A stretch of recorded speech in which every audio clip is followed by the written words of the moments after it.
Some of you are graduating magna cum laude. I know some of you are just graduating thank you laude.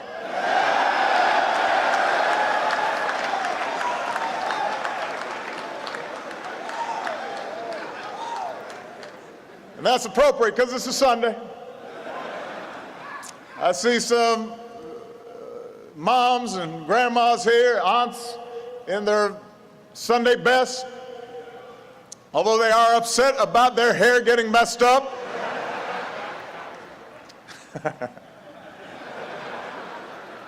Michelle would not be sitting in the ring. She has taught me about hair. I want to congratulate all of you, the parents, the grandparents, the brothers and sisters, the family and friends who supported these young men in so many ways. This is your day as well.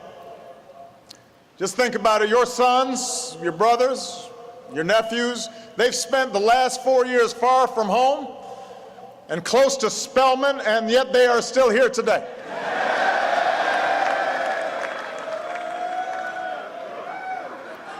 So you've done something right.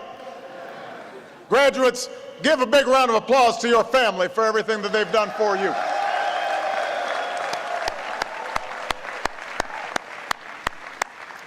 I know that some of you had to wait in long lines to get in today's ceremony. And I would apologize, but it did not have anything to do with security. Those graduates just wanted you to know what it's like to register for classes here.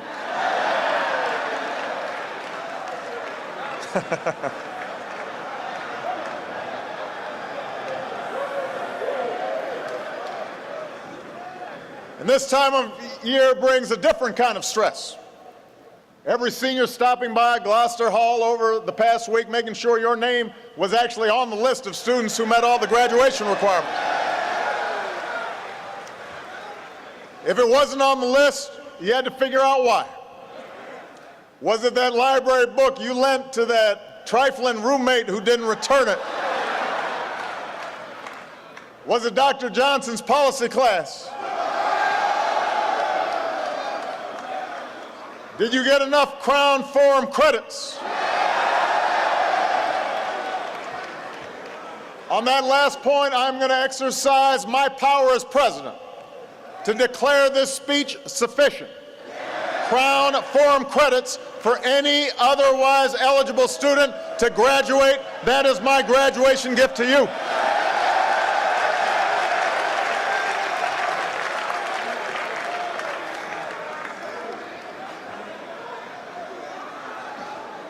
You have a special dispensation. Now, graduates, I am humbled to stand here with all of you as an honorary Morehouse man.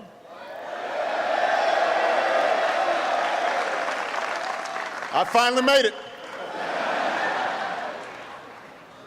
And as I do, I am mindful of an old saying. You can always tell a Morehouse man,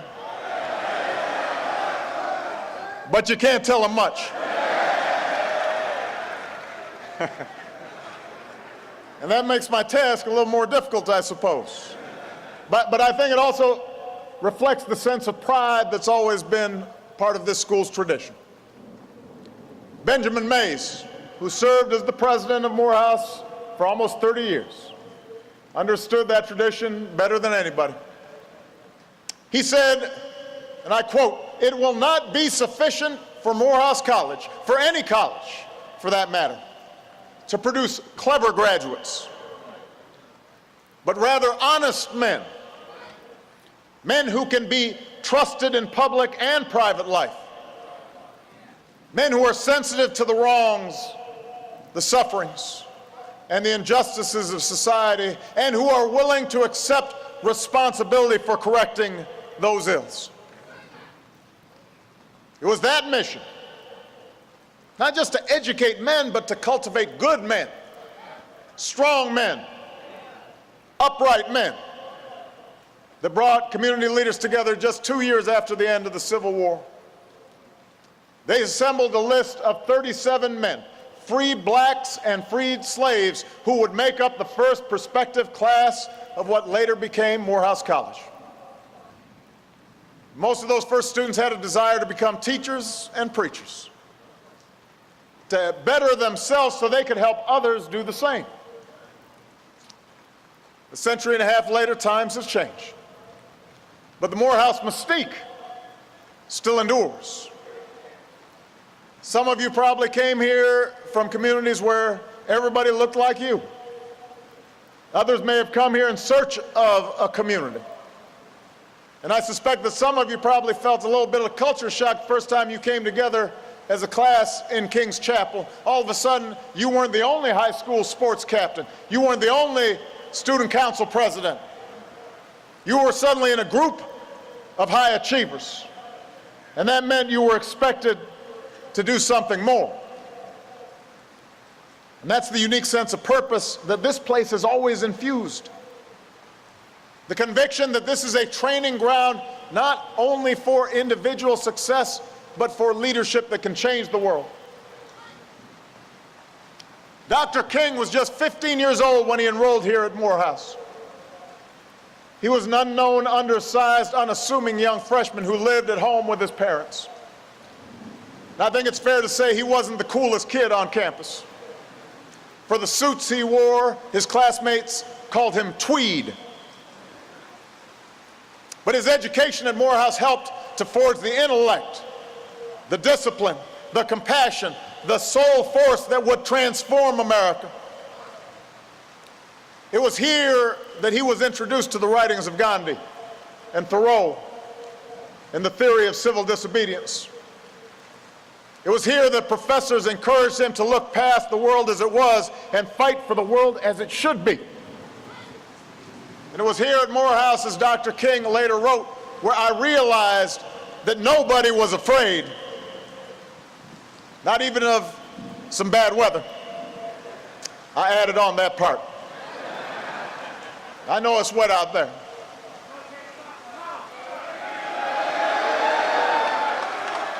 But Dr. Wilson told me y'all had a choice and decided to do it out here anyway.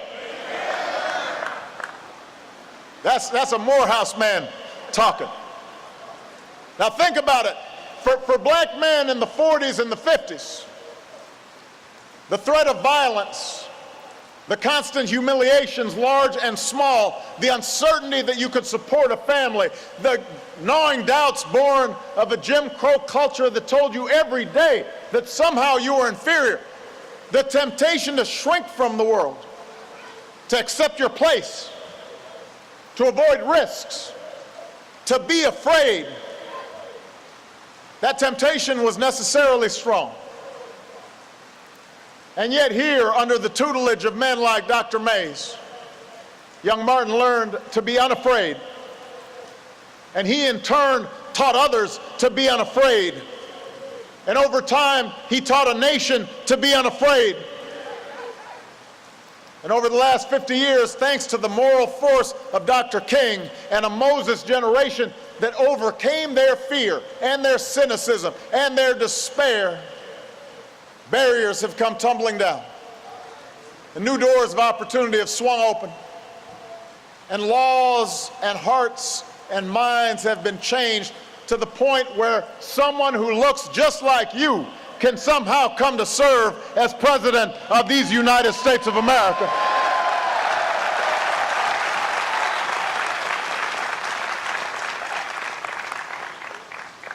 So the history we share should give you hope. The future we share should give you hope. You're graduating into an improving job market. You're living in a time when advances in technology and communication put the world at your fingertips. Your generation is uniquely poised for success unlike any generation of African Americans that came before it. But that doesn't mean we don't have work. Because if we're honest with ourselves, we know that too few of our brothers have the opportunities that you've had here at Morehouse. In troubled neighborhoods all across this country, many of them heavily African American, too few of our citizens have role models to guide them. Communities just a couple of miles from my house in Chicago, communities just a couple miles from here, there are places where jobs are still too scarce and wages are still too low. where schools are underfunded and violence is pervasive, where too many of our young men spend their youth not behind a desk in a classroom, but hanging out on the streets or brooding behind a jail cell. My job as president is to advocate for policies that generate more opportunity for everybody, policies that strengthen the middle class and give more people the chance to climb their way into the middle class, policies that create more good jobs and reduce poverty and educate more children and give more families the security of health care and protect more of our children from the horrors of gun violence. That's my job. Those are matters of public policy, and it is important for all of us, black, white, and brown, to advocate for an America where everybody's got a fair shot in life, not just some, not just a few. But along with collective responsibilities, we have individual responsibilities. There are some things as black men we can only do for ourselves. There are some things as Morehouse men that you are obliged to do for those still left behind. As Morehouse men, you now wield something even more powerful than the diploma you're about to collect, and that's the power of your example. So what I ask of you today is the same thing I ask of every graduating class I address.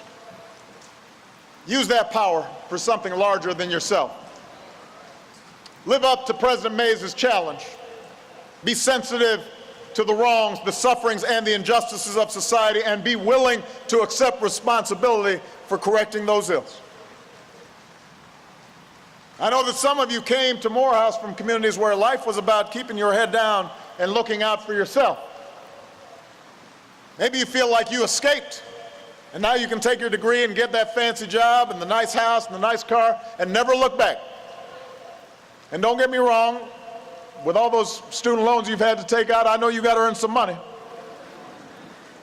With the doors open to you that your parents and grandparents could not even imagine, no one expects you to take a vow of poverty. But I will say it betrays a poverty of ambition if all you think about is what goods you can buy instead of what good you can do.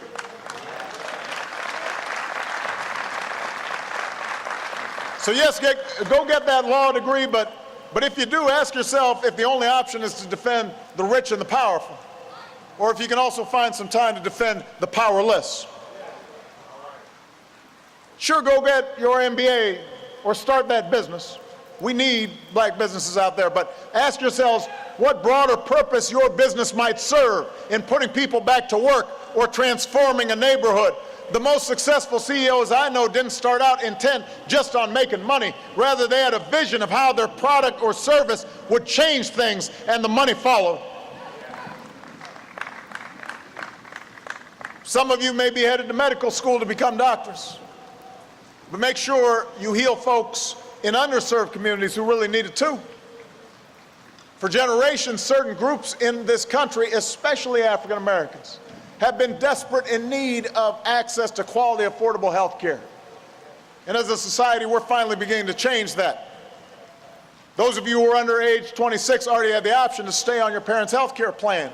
But all of you are heading into an economy where many young people expect not only to have multiple jobs, but multiple careers. So starting October 1st, because of the Affordable Care Act, otherwise known as Obamacare, you'll be able to shop for a quality, affordable plan that's yours and travels with you, a plan that will ensure not only your health, but your dreams if you are sick or go get an accident. But we're going to need some doctors to make sure it works too. We've got to make sure everybody has good health in this country. It's not just good for you, it's good for this country. So you're going to have to spread the word to your fellow young people. Which brings me to the second point. Just as Morehouse has taught you to expect more of yourselves, inspire those who look up to you to expect more of themselves. We know that too many young men in our community continue to make bad choices. And I have to say, growing up, I made quite a few myself. Sometimes I wrote off my own failings as just another example of the world trying to keep a black man down. I had a tendency sometimes to make excuses for me not doing the right thing. But one of the things that all of you have learned over the last 4 years is there's no longer any room for excuses.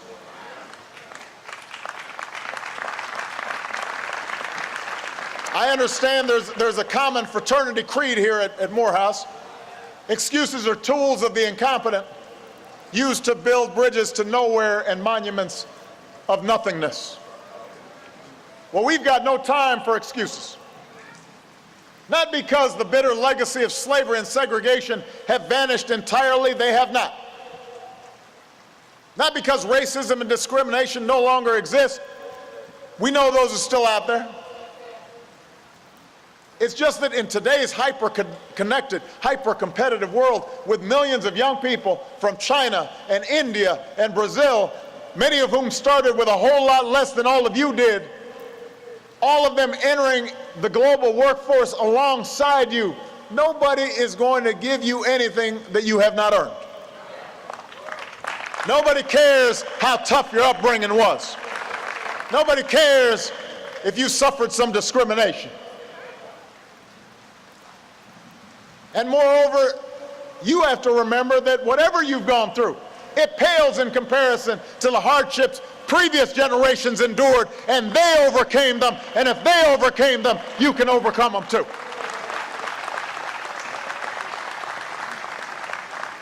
You now hail from a lineage and legacy of immeasurably strong men who bore tremendous burdens and still laid the stones for the path on which we now walk. You wear the mantle of Frederick Douglass and Booker T. Washington and Ralph Bunche and Langston Hughes and George Washington Carver and Ralph Abernathy and Thurgood Marshall and, yes, Dr. Martin Luther King Jr. These men were many things to many people, and they knew full well the role that racism played in their lives. But when it came to their own accomplishments and sense of purpose, they had no time for excuses. Every one of you have a grandma or an uncle or a parent who's told you that at some point in life, as an African American, you have to work twice as hard as anyone else if you want to get by. I think President Mays put it even better. He said, whatever you do, strive to do it so well that no man living and no man dead and no man yet to be born can do it any better.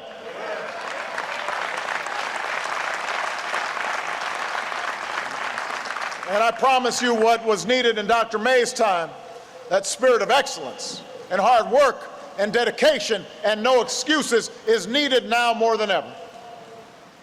If you think you can just get over in this economy just because you have a Morehouse degree, you're in for a rude awakening. But if you stay hungry, if you keep hustling, if you keep on your grind and get other folks to do the same, nobody can stop you. And when I talk about pursuing excellence and setting an example, I'm not just talking about in your professional life. One of today's graduates, Frederick Anderson. Where's Frederick? Frederick right here. I know it's raining, but I'm going to tell about Frederick. Frederick started his college career in Ohio only to find out that his high school sweetheart back in Georgia was pregnant. So he came back and enrolled in Morehouse to be closer to her. Pretty soon, helping raise a newborn and working night shifts became too much, so he started taking business classes at a technical college instead, doing everything from delivering newspapers to buffing hospital floors to support his family. And then he enrolled at Morehouse a second time. But even with a job, he couldn't keep up with the cost of tuition. So after getting his degree from that technical school, this father of three decided to come back to Morehouse for a third time. As Frederick says, God has a plan for my life, and he's not done with me yet. And today, Frederick is a family man, and a working man, and a Morehouse man, and that's what I'm asking all of you to do. Keep setting an example for what it means to be a man.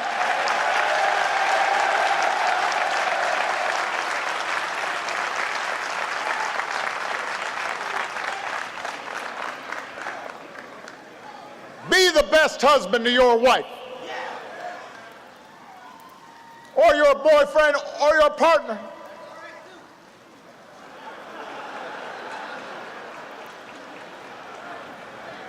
Be the best father you can be to your children, because nothing's more important. I was raised by a heroic single mom, wonderful grandparents, made incredible sacrifices for me. And I know there are moms and grandparents here today who did the same thing for all of you. But I sure wish I had had a father who was not only present, but involved. Didn't know my dad. And so my whole life, I've tried to be for Michelle and my girls what my father was not for my mother and me. I want to break that cycle where a father's not at home, where a father's not helping to raise that son or daughter. I want to be a better father, a better husband, a better man. It's hard work that demands your constant attention and frequent sacrifice. And I promise you, Michelle will tell you I'm not perfect. She's got a long list of my imperfections. Even now, I'm still practicing, I'm still learning, still getting corrected in terms of how to be a fine husband and a good father. But I will tell you this, everything else is unfulfilled if we fail at family, if we fail at that responsibility. I know that when I am on my deathbed someday, I will not be thinking about any particular legislation I passed. I will not be thinking about a policy I promoted. I will not be thinking about the speech I gave. I will not be thinking about the Nobel Prize I received. I will be thinking about that walk I took with my daughters. I'll be thinking about a lazy afternoon with my wife. I'll be thinking about sitting around the dinner table and seeing them happy and healthy and knowing that they were loved. And I'll be thinking about whether I did right by all of them. So be a good role model. Set a good example for that young brother coming up. If you know somebody who's not on point, go back and bring that brother along. Those who've been left behind, who haven't had the same opportunities as we have, they need to hear from you. You've got to be engaged on the barber shop, on the basketball court, at church. Spend time and energy and presence to give people opportunities and a chance. Pull them up, expose them. Support their dreams. Don't put them down. We've got to teach them just like what we have to learn, what it means to be a man, to serve your city like Maynard Jackson, to shape the culture like Spike Lee, to be like Chester Davenport, one of the first people to integrate the University of Georgia Law School. When he got there, nobody would sit next to him in class, but Chester didn't mind. Later on, he said it was the right thing for me to do. Someone needed to be the first. And today, Chester is here celebrating his 50th reunion. Where's Chester Davenport? He's here.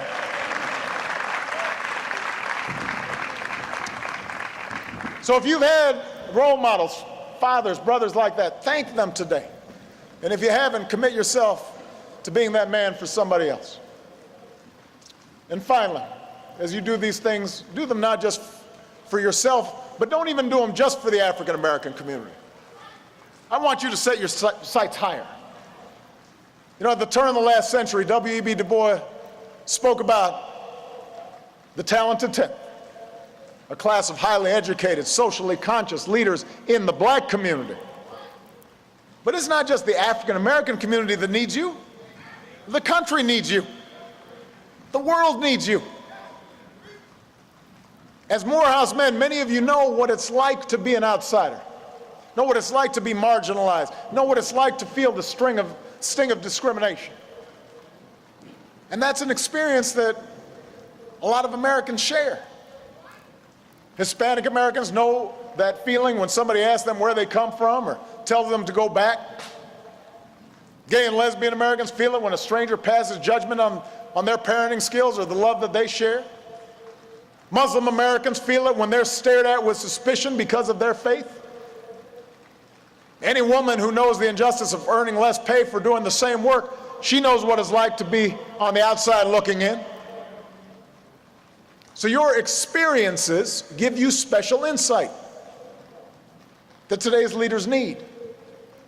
If you tap into that experience, it should endow you with empathy the understanding of what it's like to walk in somebody else's shoes, to see through their eyes, to know what it's like when you're not born on third base, thinking you hit a triple. It should give you the ability to connect.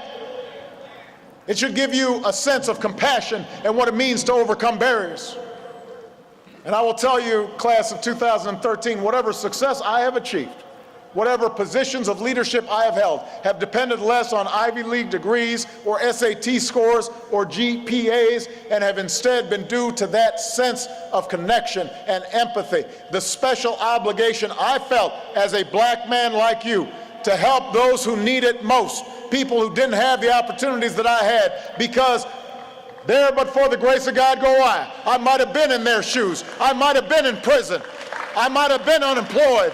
I might not have been able to support a family, and that motivates me. So it's up to you to widen your circle of concern, to care about justice for everybody, white, black, and brown. Everybody, not just in your own community, but all across this country and around the world. To make sure everyone has a voice and everybody gets a seat at the table. That everybody, no matter what you look like or where you come from, what your last name is, it doesn't matter. Everybody gets a chance to walk through those doors of opportunity if they are willing to work hard enough. When Leland Shelton was 4 years old, where's Leland? Stand up, Leland. When Leland Shelton was 4 years old, social services took him away from his mama, put him in the care of his grandparents. By age 14, he was in the foster care system. 3 years after that, Leland enrolled in Morehouse. And today he is graduating Phi Beta Kappa on his way to Harvard Law School.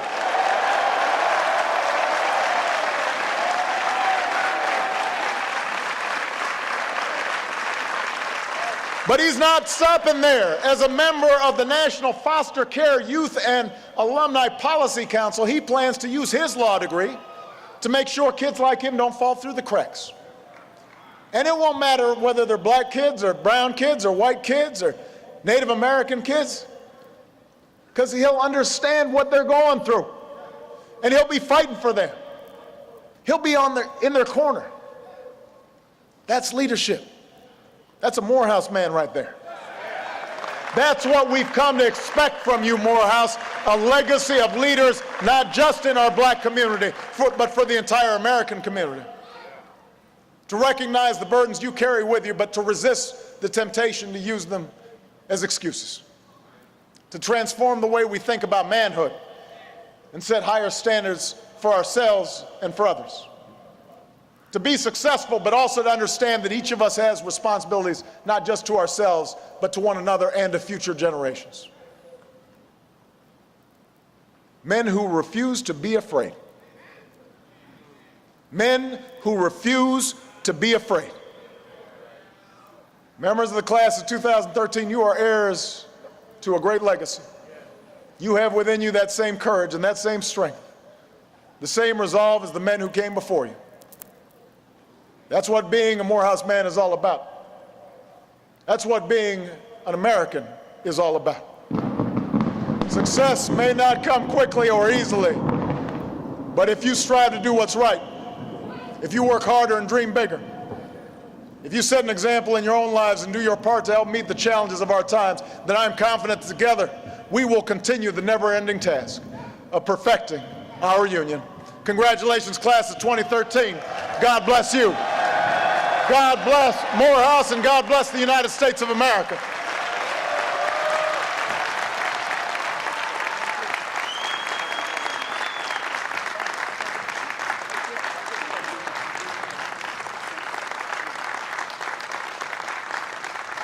Let's thank the President of the United States.